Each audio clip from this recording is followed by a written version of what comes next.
안녕하십니까. 자, 이번 강의는 페이지 621페이지 챕터 3에서 재판이죠.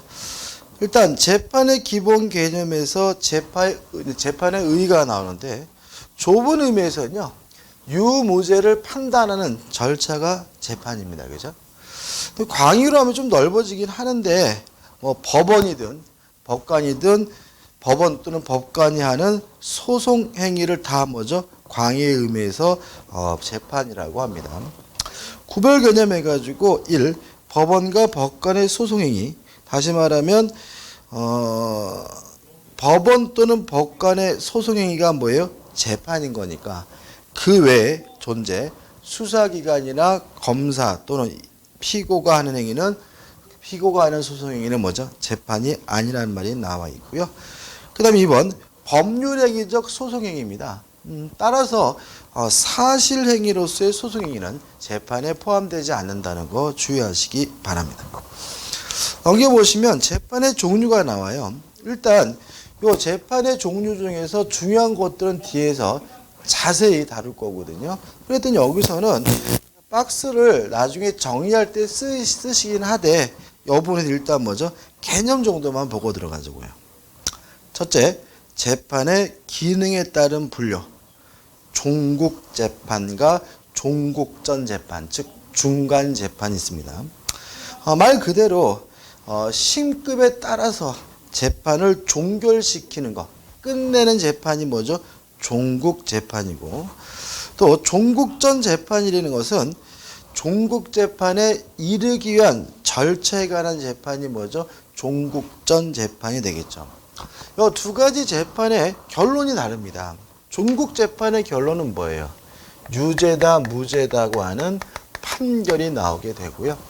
그 다음에 종국전 재판의 결과는 뭐가 되는 거죠? 결정과 명령이 되는 거죠. 그래서 우리가 보통 판결이다라고 하면 뭐예요? 종국재판의 결과가 되는 거고요. 결정이다, 명령이다라고 하는 것은 뭐가 되는 거죠? 종국전 재판의 결과가 되겠죠. 그 다음 2번 재판의 내용에 따른 분류해가지고 실체재판, 형식재판. 뭐겠습니까? 실체재판이란 실체적인 진실을 밝히기 위한 재판을 말합니다. 다시 말하면 유죄인지 무죄인지 판단하는 재판이 실체재판이 되고요. 따라서 종국재판은 뭐가 되는 거죠? 실체재판이 되는 거죠. 이에 반해서 절차적, 형식적 법률관계를 판단하는 재판을 우리가 형식재판이고요. 다른 말로 뭐라고 그래요? 절차재판이라고 하는 거죠. 그 다음 또 우측에 보시면 재판의 형식에 따른 분류해가지고 판결, 결정, 명령이 나오고 뒤에서 공부해야 되겠죠? 그럼 다시 말씀드리면 종국재판의 결론은 뭐가 돼요? 판결. 종국전 재판의 결론은 뭐가 돼요? 결정, 명령이 되겠죠. 한번 보시기 바라고. 그 다음에 하단의 제2절 재판의 성립과 재판서가 나와 있는데 재판의 성립해가지고 두 가지로 나뉩니다. 내부적인 의사결정인 내부적 성립과 외부적으로 표시되는 외부적 성립으로 이루어집니다. 넘겨보시면 1. 재판의 내부적 성립이 나와 있죠. 의의가 나와 있는데 자 이런 얘기입니다. 재판 안에서 재판기관의 내부에서 이루어지는 결정, 유죄인지 무죄인지 판단하는 결정 우리가 내부적 성립이라고 하고요. 2번 내부적 성립의 시기해가지고 1번 합의부 재판은 구성원인 법관의 합의에 의하여 내부적으로 뭐하게 돼요? 성립하게 되는 거죠. 조심할 것은 두 번째인데 재판장은 다른 법관과 평등한 지위에 서게 됩니다. 그죠? 다시 말해 우리가 재판 절차에서 경찰권 등의 권리가 재판장에게 주어진다는 점에서 재판장이 우열적 지위이긴 하지만 내부적으로 성립시키기 위한 절차, 다시 말하면 무죄냐 유죄냐를 따지는 절차에서는 재판장도 다른 법관과 동일한 평등한 지위에 서게 된다는 거 주의하시기 바라고요. 2번 단독 판사의 재판해가지고 첫째, 합의 과정이 없적이죠. 따라서 언제 단독판서는 내부조로 성립되느냐? 재판서의 작성 시 내부조로 뭐하게 돼요? 성립하게 되는 거죠. 그다음 이렇게 유무죄를 내부적 성립으로 결정이 되고요. 그것을 밖으로 표시하는 것이 뭐가 되냐면 2번 외부적 성립이 되는데 2번 재판의 선고와 고지 방법 해가지고 선고 또는 고지는 공판정에서 재판서에 의하여 하고요. 기타 경우에는 등본 등을 송달하는 방법으로 이루어지게 되고요. 우측에 맨 위에 보시면 2번 재판의 선고 또는 고지는 누가 하는 거죠? 재판장이 하게 되는 거죠. 그래서 보통 재판장이 판결문을 뭐 하게 되는 거죠? 읽어주게 되는 거죠. 주의할 점은 뭐냐면 4번인데 판결의 선고 내용과 판결문의 내용이 달라요. 다시 말하면 이런 얘기죠. 선고를 할 때는 판사가 재판장이 유죄다라고 선고를 했어요. 그러고 나서 판결문이 집에 송달돼서 받아보니까 거기는 뭐예요? 유죄가 아니라 무죄라고 되어 있거든요. 이렇게 선고 내용과 판결문의 내용이 다른다면 뭘 기준으로 하냐면 선고된 내용에 의하여 효력이 뭐죠? 발생한다는 걸 주의하시기 바랍니다. 다시 말하면 선고는 유죄고 판결문은 무죄라면 무엇에 따라서요? 선고된 내용에 따라서 유죄가 된다는 것이 우리 판례 입장임을 주의하시기 바랍니다. 그 다음 이 3번 외부적 성립에 효력해가지고 1. 재판의 구속력이 발생합니다. 따라서 원칙적으로 철회할 수 없고 변경할 수가 없습니다. 다만 예외에서 종국전의 재판 예를 들어서 뭐 증거 결정의 취소, 뭐 보석 결정의 취소 이런 것들은 철회 변경이 가능하다는 거 기억해 두시기 바라고요. 2번 상소기간이 진행이 됩니다. 언제부터요? 재판의 선고 고지된 날에 이게부터 상소기간이 진행되게 되고요.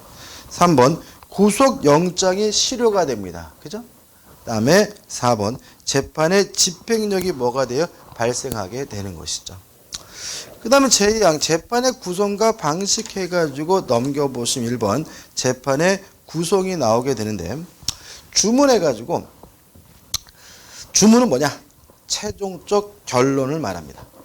따라서 주문 뭐 징역 1년에 처한다. 이게 뭐죠? 주문이 말하고 그 다음에 이유는 주문에 이르게 된 논리적 과정을 말하게 됩니다. 그래서 보통 재판에는 주문만 결정하는 것이 아니라 무엇도요? 이유도 명시해야 합니다. 그 다음 2번 재판의 방식 해가지고 1. 재판서의 작성인데 원칙적으로 재판은 법관이 작성한 재판서에 의해서 하게 되는 것이 원칙인데 다만 결정 또는 명령을 고지한 경우에는 조서에만 기재할 수도 있다는 거 꼭 기억해 두시기 바라고요.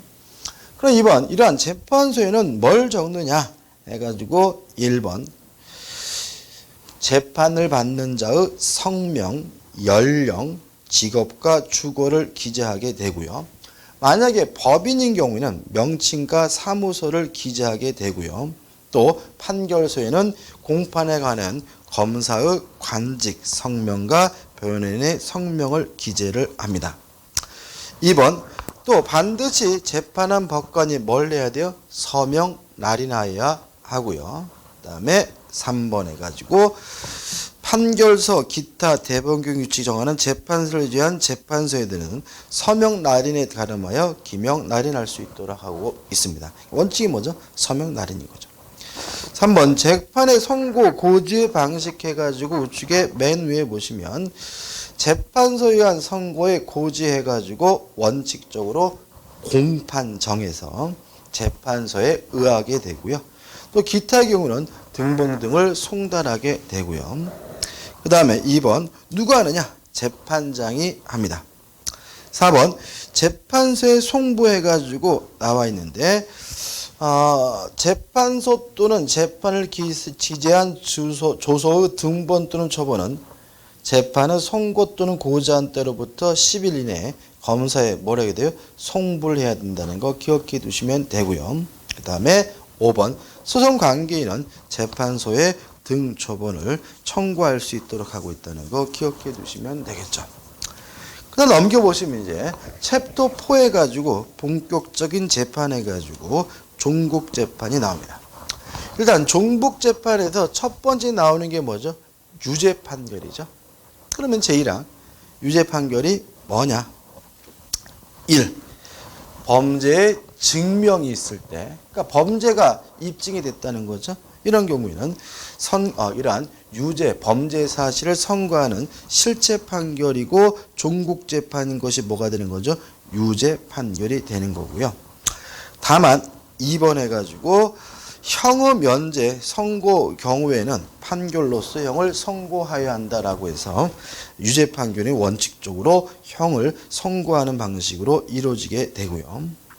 3번 해가지고 집행유예 판결 전 구금일의 산입 일수, 노역장의 유치기간, 재산형의 간압 명령, 소송비용의 부담, 압수작물의 환부 등은 형의 선고와 동시에 판결로서 뭘 해야 돼요? 선고를 해야 하는 거죠. 다시 말하면 유죄만 판결로서 선고하는 것이 아니라 집행유예와 또 구금일수 산입, 그다음에 유치기간, 또 간압 명령 뭐 이런 것들도 선고로서 하여야 됨을 기억해 두시면 되겠죠.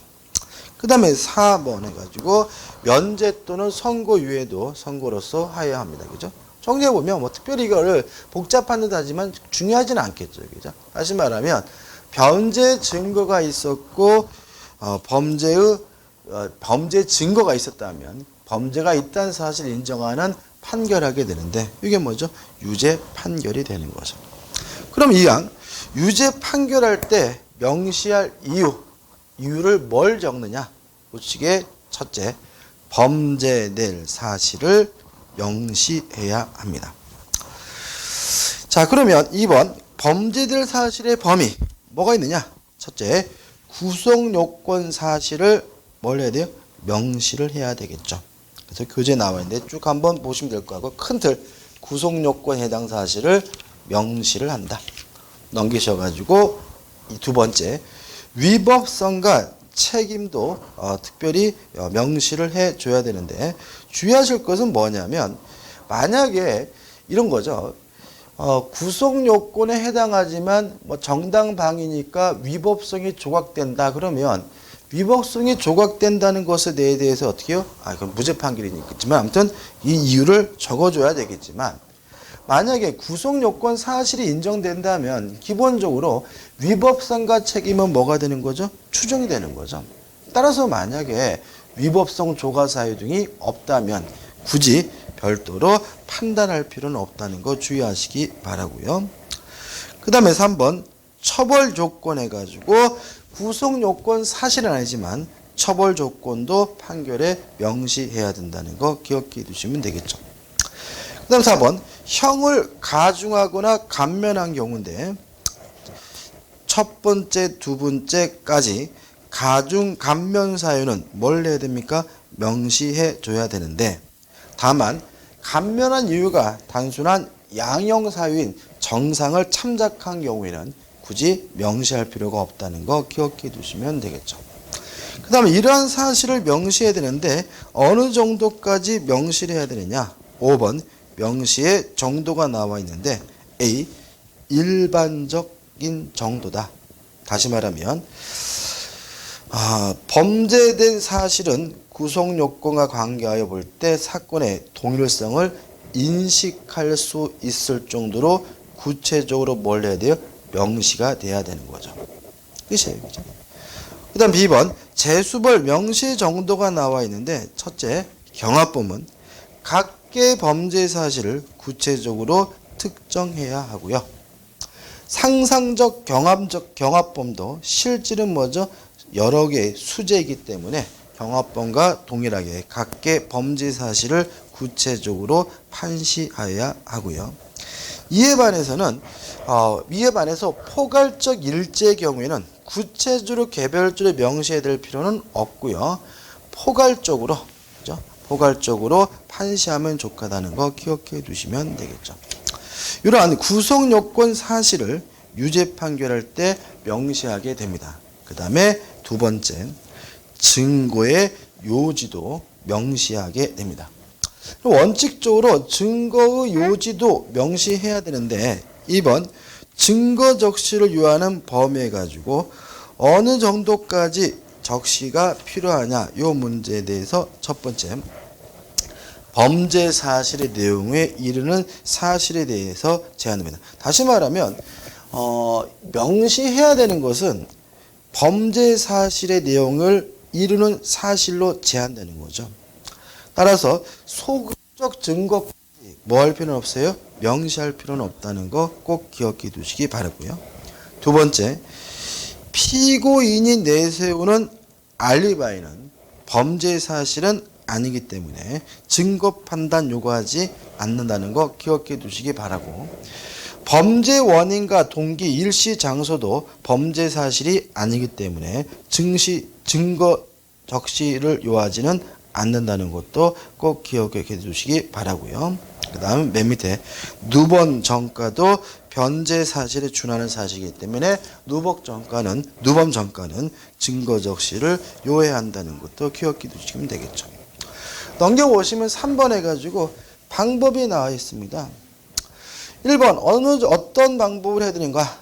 당해진 거를 구체적으로 개별적으로 표시하여야 합니다.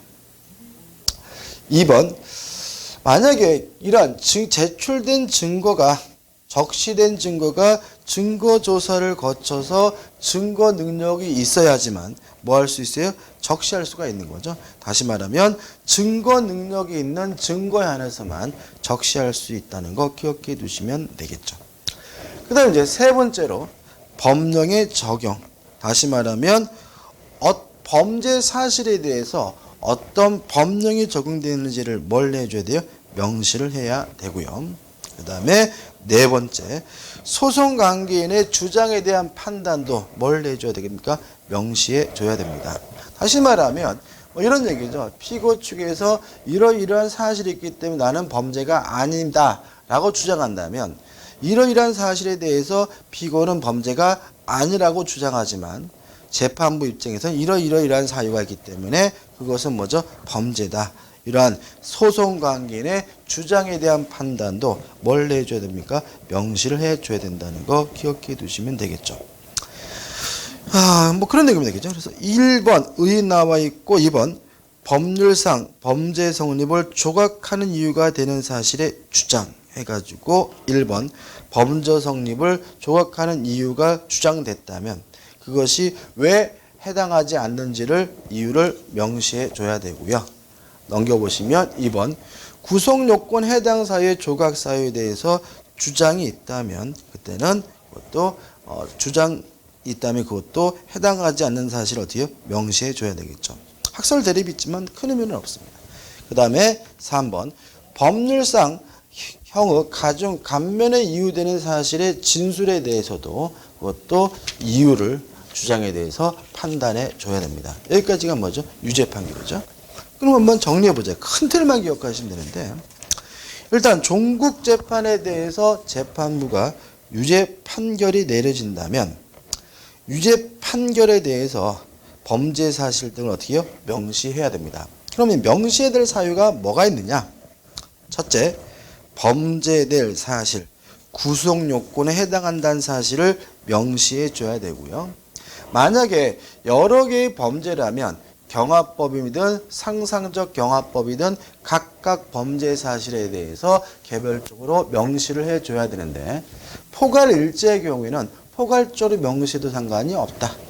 두 번째, 증거의 요지에 대해서도 명시해 줘야 되는데 이 증거로서 적시가 될 수 있는 것은 적법한 증거 조사에 따라서 증거 능력이 인정되는 사실에 대해서만 증거로서 적시될 수 있다는 거 조심하시기 바라고요. 그 다음에 세 번째, 어떤 법과 명령, 법령에 의해서 처벌되는지 법령의 적용도 명시를 해줘야 되고요. 그다음에 마지막으로 네 번째, 만약에 재판 과정에서 소송 관계인의 주장이 있었다면 그 주장에 대한 판단도 명시해 줘야 된다는 정도까지 기억해 두시면 되겠죠. 그 다음 635페이지 이제 뭐가 나옵니까? 무죄 판결이 나옵니다. 일단 공소가 제기됐는데 무죄로 범죄가 없다는 사실로 판결이 된다면 이제 무죄 판결을 하게 되는 거죠. 자, 이항해 가지고 언제 무죄 판결을 하느냐? 첫째, 피고 사건이 범죄되지 아니한 때는 무죄 판결하게 됩니다. 2번, 범죄 사실의 증명이 없는 때, 다시 말하면 불리하면 의심되면 피고이익이죠. 그렇죠? 다시 말하면 첫 번째처럼 범죄가 아니란 사실이 입증됐다면 무죄지만 유죄 입증이 있어야지만 유죄잖아요. 따라서 만약에 유죄 입증이 없다면 범죄 사실의 증명이 없다면 그때는 법관은 무죄 판결을 해줘야 되는 거죠.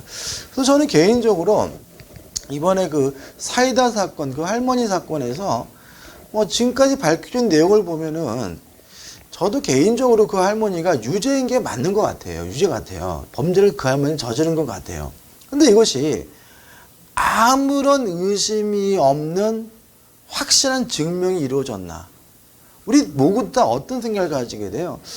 이 할머니가 유죄인 거, 할머니가 한 건 맞긴 맞는데, 만에 하나, 아닐지도 모르겠다는 찜찜한 의심이 남잖아요?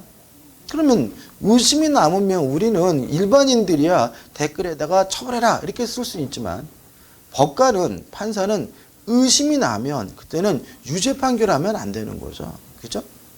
무슨 말 아시겠죠? 그죠? 다시 말하면 범죄로서 유죄 판결이 나려면 아무런 의심이 없는 고도의 입증이 필요한 거죠. 근데 이번에 그 사이다 사건의 경우는 입증이 이루어졌어요. 일반인이 봤을 때 그 할머니가 범죄를 저지른 게 맞는 것으로 보여요.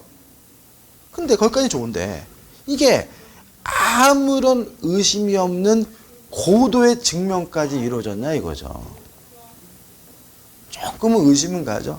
이렇게 조금이라도 의심스럽고 믿음직하지 않으면 법관은 무슨 판결을 해줘야 돼요? 무죄 판결을 해줘야 되기 때문에 그 부분이 조금 아쉽긴 하고요. 아무튼 수사기관도 좀 아쉽습니다. 아무튼 범죄 사실의 증명이 없다면 그때는 법관은 무죄 판결을 해줘야 되는 거죠. 자, 636페이지 오시면 무죄 판결에 뭐가 나오죠? 판시 방법이 나옵니다. 1번 주문에 표시합니다. 주문에 피고인은 무죄라고 주문에 뭐하게 돼요? 기재하게 되는 거죠. 2번 실체적 경합범인 경우에는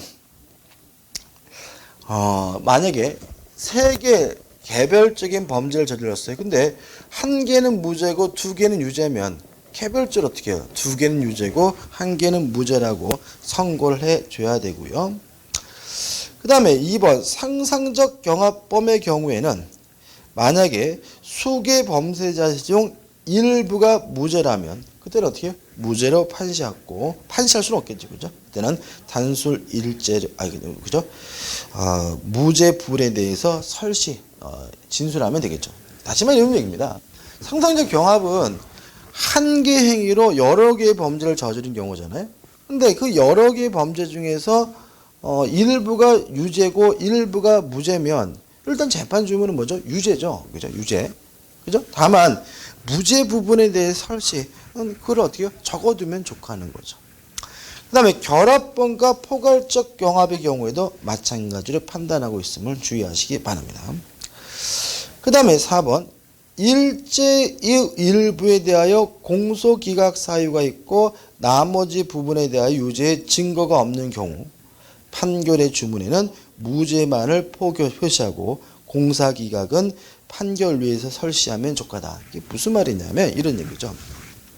지금 범죄에서 한 개지 범죄인데 일부에 대해서는 공소를 제기하면 안 됐어요. 공소 기각해야 될 것 같고 그다음 나머지 부분의 경우에는 유죄 증거가 없기 때문에 뭐예요? 무죄예요. 그러면 합쳐서 판결 주문에는 무죄다. 이렇게 무죄라고만 적어놓고 이유에다가 요 부분은 공소기각이고 요거는 무죄다. 이렇게 설명하면 그만인 것이지 주문에다가 요 부분은 공소기각이고 요 부분은 무죄다라고 적을 필요는 없다. 이런 취지인 거죠. 그다음 우측에 보시면 이유 설시 방법, 이유를 설명하고 표시하는 방법이 나와 있는데 뭐 일반 원칙에 따라서 명시하여야 한다. 특별한 건 없겠죠. 그 다음에 제4항 무죄 판결의 효력입니다. 1번 선고의 효력. 재판관계가 종료가 될 거고요. 따라서 이제는 2심 법원에다가 검사 등이 상소할 수 있다. 상소권이 발생하게 되고요. 그 다음에 구속돼 있다면 구속 영장 효력이 상실되기 때문에 그 피고인은 뭐 해야 되겠습니까? 석방해 줘야 되겠죠.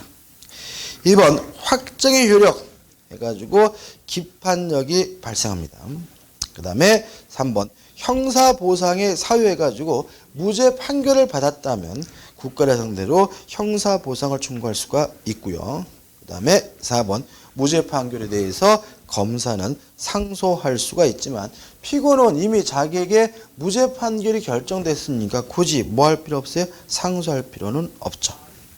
5번 무죄 판결과 비용 보상해가지고 나와 있는데 입법 취지는 어떻습니까?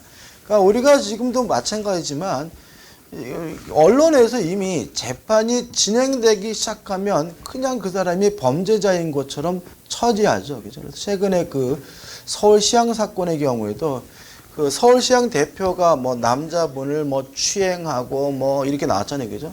그래가지고 결론은 이제 어떻게 되겠습니까? 법원에서 남자 직원을 성추행한 것은 무죄. 오히려 그 시향 대표, 전 시향 대표죠. 그 부분이 그 직원들을 상대로 명예훼손 등을 죄로 고소를 해가지고, 그 직원과 그 정명훈 감독의 배우자인가요? 그분이 뭐 기소됐나요?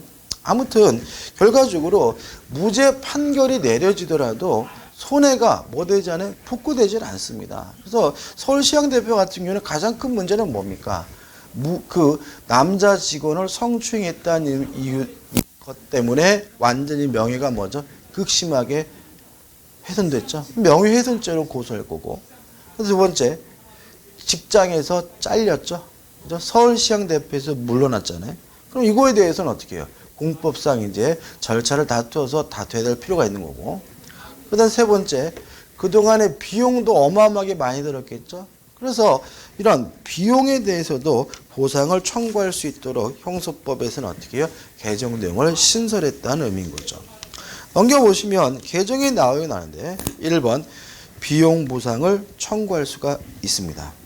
다시 말하면 국가에게 상대로 피고는 보상해 줄 것을 뭐 할 수 있어요? 청구할 수가 있죠. 다만 이러한 보상 청구가 제한된다, 인정되지 않는 경우가 있을 수가 있어요. 당연한 것들입니다.